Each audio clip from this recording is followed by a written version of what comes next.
Thank you for joining us this morning. At least we have a little breeze this morning. Thank you for UTSA for allowing us to have this event on the site. I'm Kathy Rhodes, President of the Conservation Society, and we are here at the ITC to share some exciting news. And to help us do that is our Executive Director and nationally known preservationist, Vince Michael.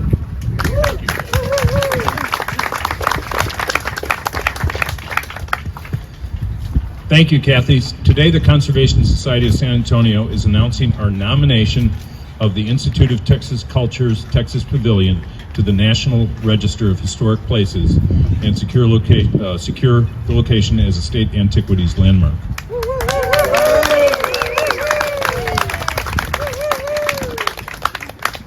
The Conservation Society has hired Dr. Nesta Anderson to prepare the written nomination of the building to the National Register. This involves a lot of historical research and documentation. These prestigious designations will recognize the architectural, historical, and cultural significance of the ITC. Our goal is to preserve this iconic part of San Antonio's rich and diverse history. Here are some key reasons why the building should be designated. First, it was the Texas Pavilion, one of the most significant buildings and anchors of Hemisphere 68, a defining moment that transformed San Antonio into a tourist destination. Second, unlike most World's Fair buildings, it was designed to be permanent, and the museum installed there was revolutionary for its era in terms of interpretation and the effort to create a permanent archive. Third, the building hosted the Texas Folklife Festival for over 50 years.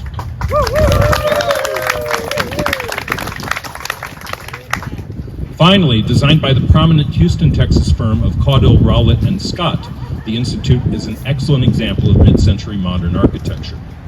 The Texas Historical Commission found the building eligible for listing on the National Register in 2013.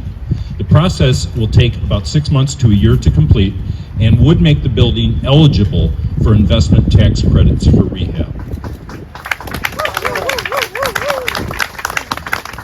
Thank you all. I'd like to introduce Dr. Sarah Gould. She is a historian and former curator here.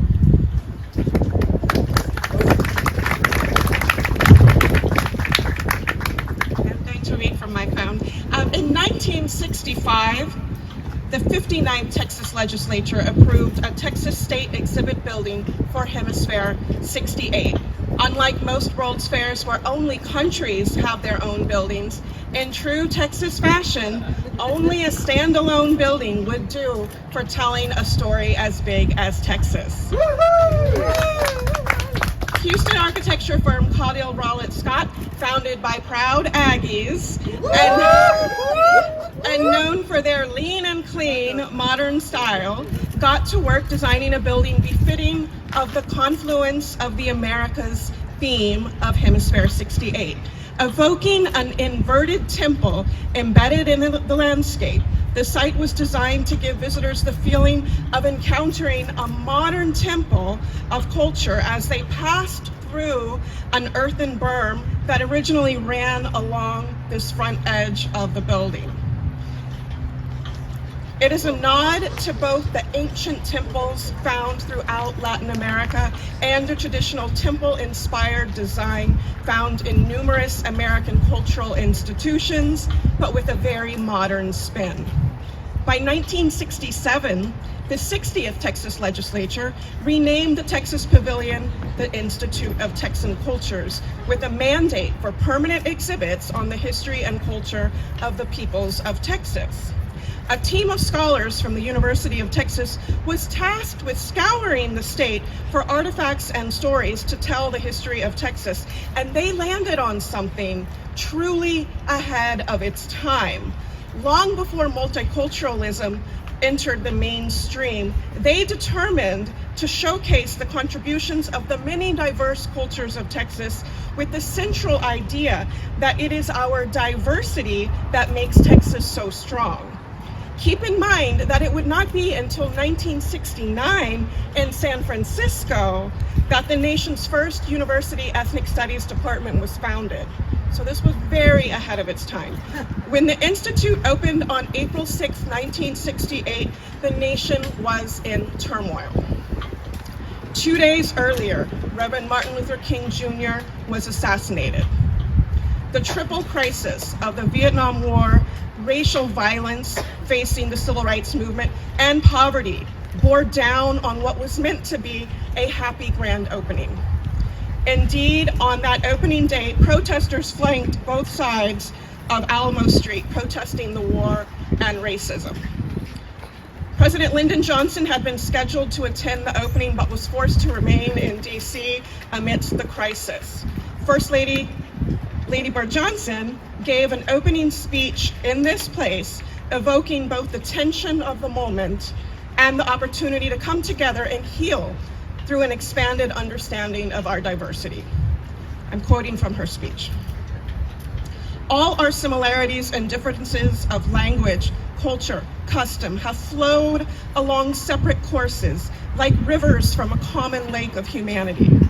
The marvel and challenge of this place is that here we can see these rivers of man converging. We live at a spectacular moment of testing, and we are faced with some spectacular worldwide questions. Can all the rivers of man converge without conflict? Can men share the earth in harmony? Can our separate heritages be preserved as we move closer together? Or must the rivers of man rush in a confusing, muddy cataract? Civilized people must answer these questions in a civilized way. Let every one of us look into our hearts and weigh every word and act to heal, not cripple, this America of ours. This land is our land and belongs to all of us. It's ours to rend apart or to work for and keep strong. As one of the last remaining anchoring structures of Hemisphere 68, this building, designed to remind us of our connections, of our strength and diversity, is just as relevant today as it was in 1968, and I hope it will be recognized as an enduring reminder of what we can achieve together. Thank you. And I'd like to introduce Dr. Yvonne Katz.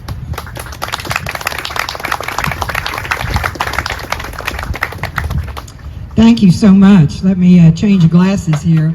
And thanks to all of you who are here today. That was your history lesson, and you're going to get a little bit more history in a minute. The ITC was so important to me and my husband as we visited here in 1968 from Virginia, where he was stationed in the Navy because it was Vietnam time. When we came here, we loved the ITC. We visited as often as we could when we came back to San Antonio.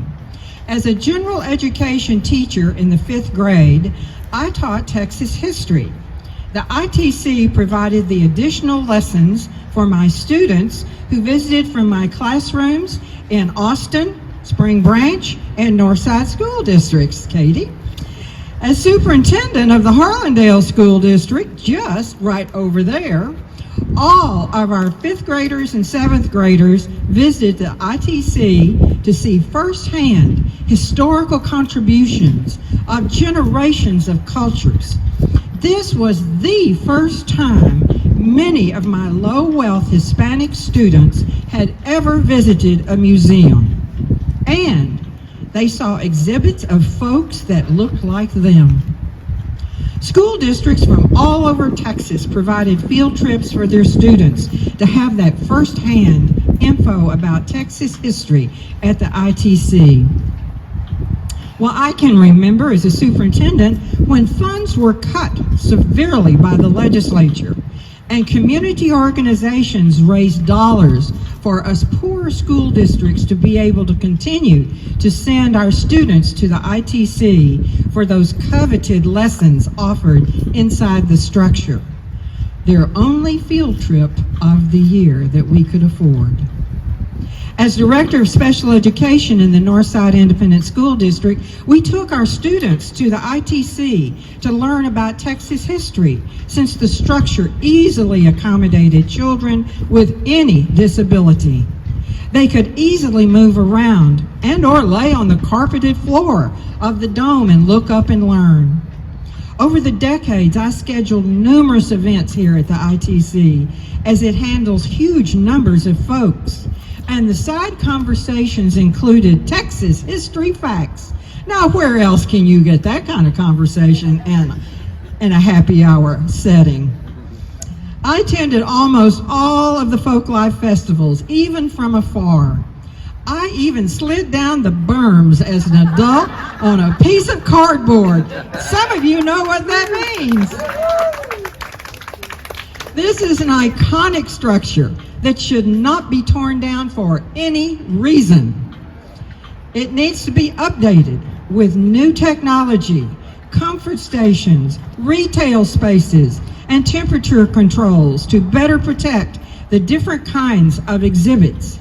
Now, additions can be built for new programs here at the university's ITC structure. Remember, we didn't tear down antique structures at the Whitty Museum or the Magnay Museum. We added on to them. And we didn't tear down City Hall. We have added to it, and we are refurbishing it. And how about that county courthouse? We didn't tear down the beautiful red structure. We added to it, and we refurbished it. Old structures, and we are elected to constitute their lives for the next generations of San Antonians. We need to do that for this iconic structure, for education of all Texans in cultural history and art history, no matter the ages of the learners. Thank you. Thank you, Dr. Katz. I want to read a brief note from Senator Letitia Vanderpute, who couldn't join us today, but sent this message along. Dear friends, I wish I could be with you today to celebrate this milestone announcement. Congratulations to the Conservation Society on their decision to nominate the iconic Institute of Texan Culture's Texas Pavilion to the National Registry of Historic Places and to seek status as a State Antiquities Landmark. The Society has been dedicated to preserve San Antonio's architectural, natural, and cultural heritage for almost 100 years. Having worked at ITC under the guidance of O.T. Baker and Claudia Ball, I have a deep respect for ITC's mission and its lasting impression on millions of visitors. The building itself is an ideal representation of an architectural style that cannot be replaced and deserves recognition as such. My utmost thanks for the foresight and leadership you have embodied today. Buena suerte, Letitia Vanderpute. Now, just a little bit about the Conservation Society. It is our work. Our work is vital to protecting, preserving, and honoring our past futures so future generations of San Antonio can truly enjoy the history of our great city. Thank you to each of you for helping us protect and preserve the ITC.